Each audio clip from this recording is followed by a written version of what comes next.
Finlayson squirrel, or 𝙗𝙗𝙬𝙀 a non-native species in the Philippines, is now considered an invasive alien species that threatens Muntinlupa City. They have been documented to feed on fruits, vegetables, and young shoots of coconut trees. Besides potential pests to agriculture, Finlayson squirrels also possess a potential threat to Philippine birds, as they had been observed to attack birds' eggs and hatchling. They can cause damage to property like chewing on electric wires. They are also associated with pathogenic microorganisms that can affect human and animal health. This is the stuff of nightmares. Do not be deceived by their cute faces, for underneath lies a terrible danger. Muntinlupa is the southernmost city of Metro Manila, bounded on the east by Laguna de Bay, on the southwest by the provinces of Laguna and Cavite, on the west by Las Piñas, on the northwest by Parañaque, and on the north by Taguig City. Muntinlupa City, the new glistening jewel of Metro Manila, is now referred to as the Emerald City of the Philippines. One of the homes of the Finlayson is squirrel, where the city areas have sprawling tree vegetation or crops. This species is called Finlayson squirrel. The upper side of the Finlayson squirrel, or also known as variable squirrel, because of its variable color and pattern, is darker than the underside, according to the Biodiversity Management Bureau, or BMB. Coat color in Finlayson squirrel varies according to subspecies and members within subspecies. The coat color may range from all white to all red to all black. Here in the Philippines, due to the variability of the coat color of this species, it is often referred to as variable squirrel, where it is commonly seen as grayish-brown at the back and white abdomen with white tip of tail.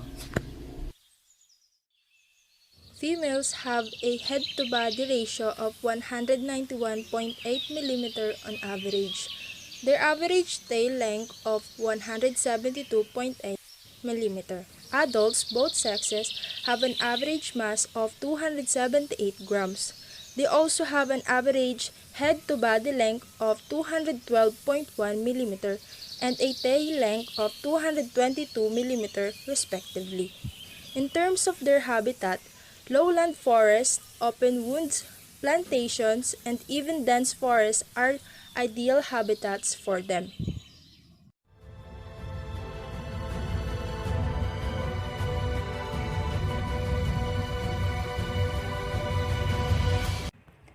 They may appear adorable and cuddly. However, the Finlayson squirrel, a non-native species in the Philippines, is now regarded as an invasive alien species that poses a threat to Muntinlupa City. There have been a few incidents reported as a result of this invasive species. In Muntinlupa, those squirrels are now in Alabang Hills Village, which is the largest and cleanest exclusive residential subdivision in the country. The residents have feared a different kind of rodent-like squirrels that is considered pests. Squirrels are cute, but health officials warn residents, especially kids, to keep their distance from these rodents. On November 9, 2020, there was a changeover. There were 6 squirrel heads. One of the 6 players is already weak upon turnover to the Wildlife Rescue Center. It was caught by the farm's caretaker using a rat trap. This incident may be a nuisance in our biodiversity, creeping population, threat to farms that may cause potential loss of income to farmers, and invasion of protected areas resulting in disruption of ecosystem services. The invasive squirrel is currently creeping and establishing breeding populations across the zone, according to DENR Undersecretary for Special Concerns Adalberto Leonardo. Those incidents are some of the disadvantages caused by Finlayson squirrel. Do you guys wonder how does this creature step into our country and why the proliferation of Finlayson squirrel is now spreading fast? Some wild trafficking specialists said some evidence that the proliferations of squirrels is now spreading fast not only in Metro Manila but also in Rizal Province. Every pair of squirrels was reportedly observed being auctioned in the internet. In the domestic market, a pair of Finlayson squirrels can pay 2,500 to 6,000 pesos. Because some unscrupulous dealers are dealing with Finlayson squirrels both physically and online, it is important to keep a close eye on the illicit pet trade. There are some instances that pet owners may eventually tire of the squirrels and release them into the wild, resulting in the establishment of a viable squirrel population in the area.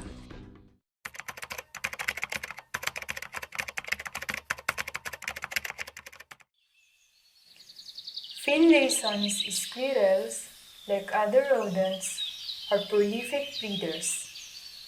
Because sexual maturity is reached early, they have a high reproduction rate. Females are sexually mature in 2 years and have a brief gestational period. Every year, female squirrels are likely to have many litters. During reproduction times, females have just 1 to 2 offspring. However, the species has a polygynous mating system, which means both males and females have many mating partners during a breeding season. 9 years ago, squirrels have been found in one of the villages in Muntinlupa. Adorable as it may seem, but it caused fear to the residents. Now, we are here at Talabang Hill Village in Muntinlupa City to interview some of the residents about the Finlayson squirrels in their village.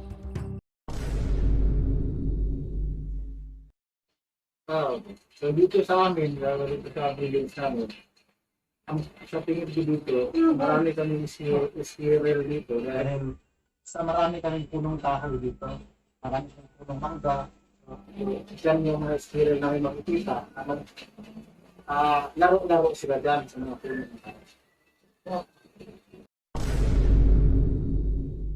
Yung mga nakikita namin dito, so madalas-dalas, lalo na pag bunga ng fruit ng mangga, so pag bunga ng mangga, pag mahilog na yung kakain sila ng mga prutas ng mangga.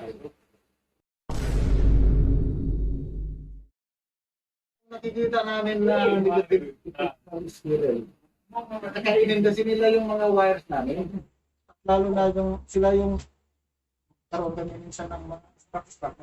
Kakainin ko yung balat ng wire ng electricity namin, kaya magkaroon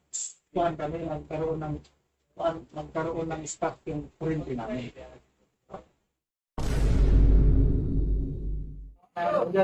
Hindi naman namin yan tinataboy kasi natural yan dito sa amin. So, pinabayaan namin yan kasi mga disadvantage yan ay silitin natin pang isang kunsay naman.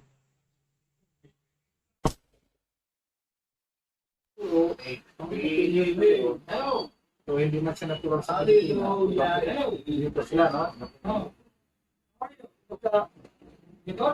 So, ano na nga? Logot. Oo, pagkakakuhan lang sila. Namin yan sila ginagalaw. Kasi kusa lang yan sila pag makita ng tao, tumatao yan. Tatago yan sila pag makakita ng tao. So, kahit nga magkuhan sila dyan, kumakain ng mangga o maglalaro, pag makakita ng tao, magtatago talaga yan sila. Ayaw nila ng mga makakita ng tao. Dito lang sa amin, wala naman na kung na gifts or na experience na nakakasakit sila ng tao. It has been found that Finlayson squirrels possess a potential threat to our country.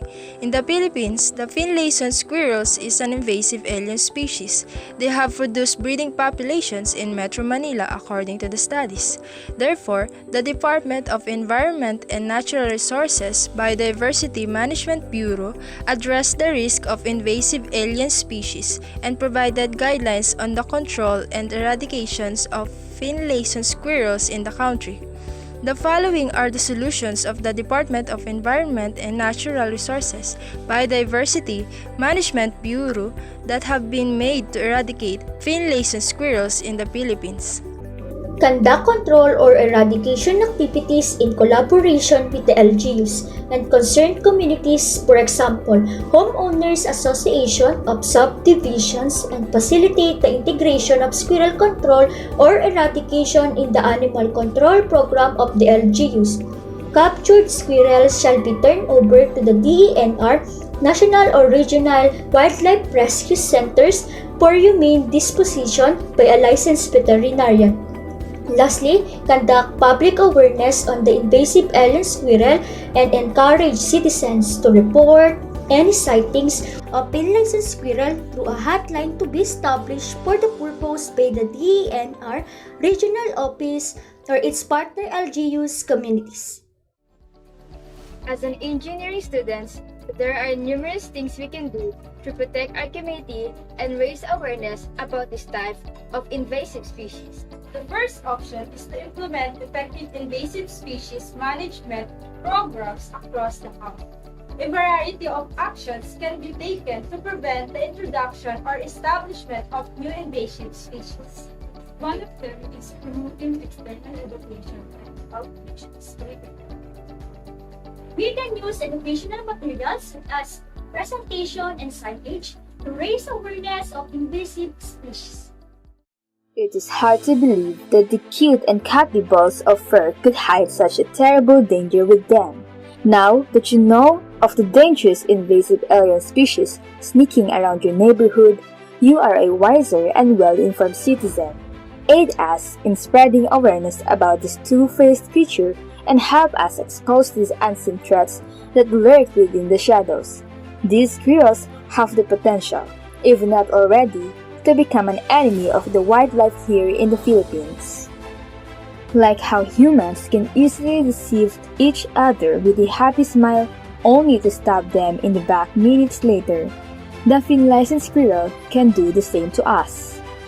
Now that you know their secrets, will you continue to adore them with blind eyes or unveil the truth behind these cutely disguised natural disasters?